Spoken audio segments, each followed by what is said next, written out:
Oui, alors il paraît que nous sommes au bord de la troisième guerre mondiale. Ah, c'est pas cool. La troisième guerre mondiale, je déconseille. Il paraît que c'est très mauvais pour la santé. Bon. Alors, je ne sais pas si c'est vraiment la troisième guerre mondiale. Bon, en tout cas, on sait à peu près comment ça va commencer. Hein, ça va être, comme d'habitude, des paires de gonades qui vont s'énerver, qui vont vouloir tout péter.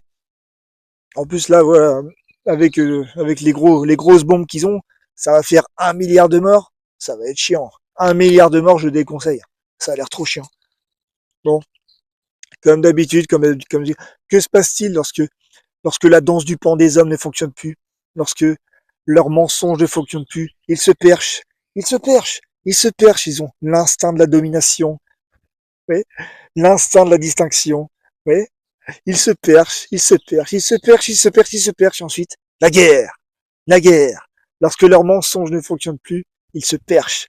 Le réflexe de l'asticot, le réflexe de l'estomac, le réflexe masculin. L'homme, c'est terrible. C'est comme ça depuis la nuit des temps. Depuis la nuit des temps. Le genre du mensonge n'en aura jamais terminé.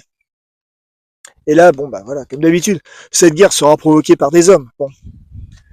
Mais qui peut empêcher ça? Mais qui peut empêcher ça? Le genre de la vérité. Le genre de la beauté de la vérité. Bon. Le genre de Ève. Ève, vous voyez? Le mensonge des hommes perdure depuis des millénaires. Depuis Adam et Ève. Depuis que Ève a croqué dans la pomme. Et que, et que Adam et Ève se sont fait virer du jardin d'Éden. Pourquoi se sont-ils fait virer? Parce que Ève a croqué dans la pomme? Mais bien sûr que non. C'est délicieux une pomme. C'est fantastique une pomme. C'est le meilleur fruit du monde une pomme. Ça donne une bonne santé la pomme.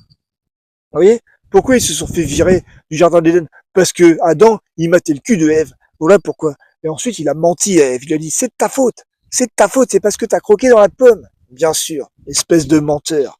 Le genre de la danse du pan n'en finira jamais. Toujours pareil. Toujours les mêmes mensonges. Confiez-nous le monde, mesdames. Confiez-nous le monde et nous le sauverons. Et elles y croient. Elles y croient. Car elles sont des anges. Car elles sont des anges. Qui est actuellement le premier des hommes? L'homme le plus admiré du monde? C'est Elon Musk. C'est Elon Musk qui est le plus grand menteur de l'histoire. Confiez-moi tout l'argent du monde et je sauverai le monde. J'irai conquérir les étoiles.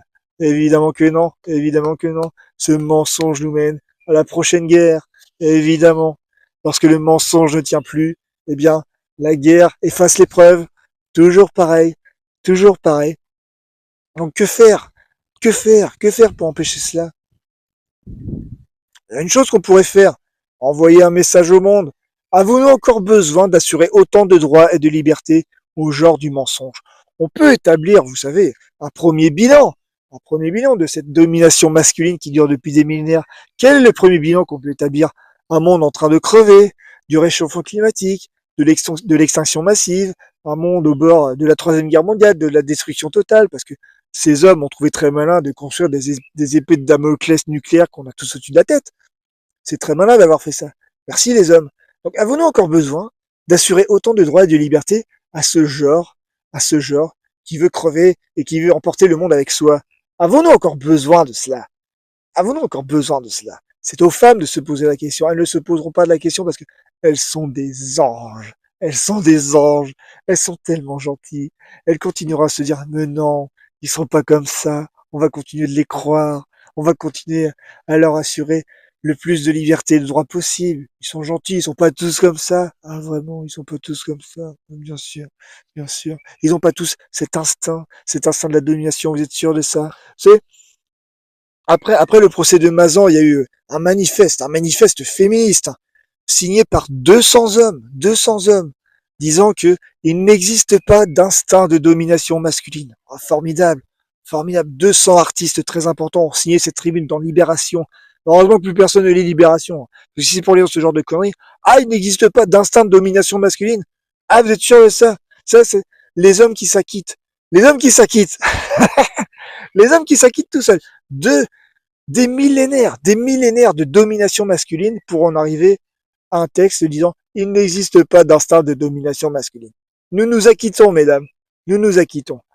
Mais ces messieurs s'acquittent. Alors parmi les signataires de ce manifeste, il y avait monsieur Gilles Lelouch.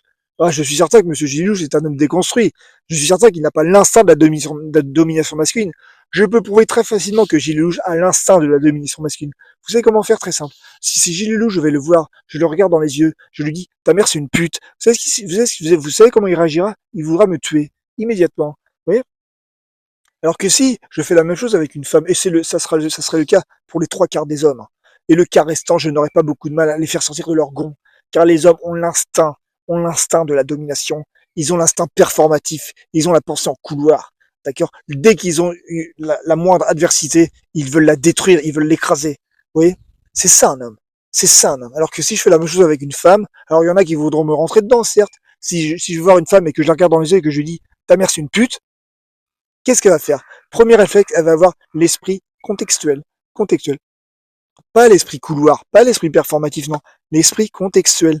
Contextuel. Elle va chercher à rationaliser la situation. Elle va se demander, mais qu'est-ce qui lui prend à me parler comme ça?